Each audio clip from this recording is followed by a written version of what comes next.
Hello everyone, this is Gary from Fantastic Fundas, and this is third part of 27th April news. In this we cover international relations. So the biggest news is President of Afghanistan, Ashraf Ghani, he is coming to India.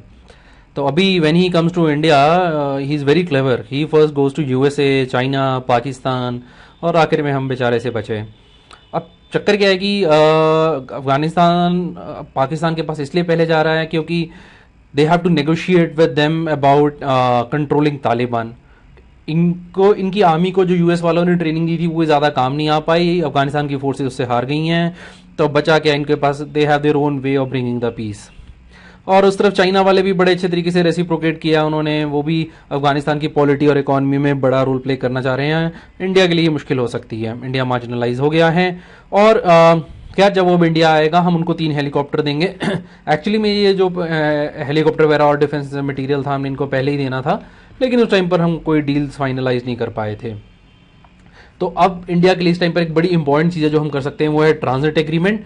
India ने बड़ी ही जद्दोजहद करके Iran के अंदर Chabahar port develop किया, लेकिन अब उस पोर्ट का तो फ़ायदा हो अगर अफगानिस्तान के साथ हमारे रिलेशन अच्छे हों, नहीं तो वो सारा एफर्ट वेस्ट हो जाएगा. तो घनी की विजिट की इंपॉर्टेंस है. इंडियन एक्सप्रेस में सी राजा मोहन का भी आर्टिकल आ रखा है ऑन इंडो अफगान रिलेशनशिप. तो उसने ये कहा कि जब से यूएस की मिलिट्री डाउनसाइज आई है तब से इकोनॉमिक और पॉलिटिकल स्टेबिलिटी इंस्टेबिलिटी का जो रिस्क है वो बढ़ गया है अफगानिस्तान में. इंडिया के लिए ये प्रॉब्लम बन गई है. घनी वैसे ही इंडिया को पसंद नहीं करता. अब एक्चुअली में पसंद नहीं करता depends on what he thinks is the right kind of foreign policy. जब घनी इंडिया आएगा हम अपनी पॉलिसी को ज़्यादा अच्छे से रीओरिएंट करके रियलिस्टिक और मॉडेस्ट गोल सेट कर सकते हैं. एक्चुअली में हमें अपनी पॉलिसी को पहले ही रिकैलिब्रेट कर देना चाहिए था जब यूएस ने कहा था कि हम डाउन साइजिंग कर रहे हैं. खैर अब हमारे फॉरेन पॉलिसी में आप जैसे जानते ही हैं सुनामी आ रखी है एक्चुअली में. तो जिस तरीके से हम आगे इंडिया बढ़ रहा है, तो अब इंडिया कर क्या सकता है. यहाँ एक तो आप भाई ये उनको बात कर लेना, तो अफगानिस्तान पाकिस्तान वैसे भी इनसे इकट्ठे मिलकर कुछ होना तो है नहीं, कर लें तो शांति.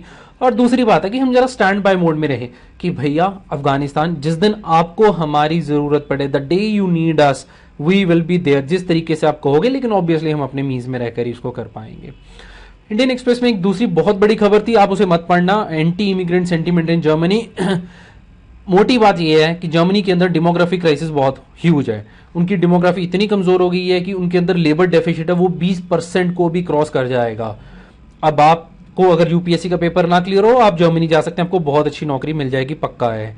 और क्योंकि स्किल्ड लेबर की वहां पर बहुत शॉर्टेज हो रखी है. और वैसे लेकिन उनकी प्रॉब्लम एक और है, वो ये नहीं चाहते कि एग्जॉडस ही हो जाए जर्मनी के अंदर, लोग घुसते ही चले जाएं इस बेसिस पे.